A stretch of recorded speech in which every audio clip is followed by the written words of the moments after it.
And always Allah subhanahu wa ta'ala doesn't look at the amount. He looks at what percentage of donation you have given from the ni'mah Allah has given you.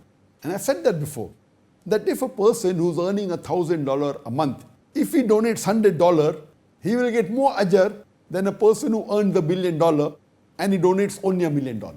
Because $1 million from $1 billion is 0.1%, where $100 from $1,000 is 10%.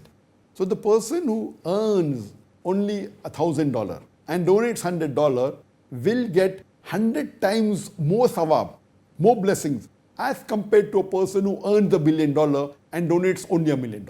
So Allah will look at the percentage of what you have that you donate, not at the amount. So let us make a commitment that we donate a percentage of our income for the cause of Allah subhanahu wa ta'ala, and from this we allocate a share for the Palestinians.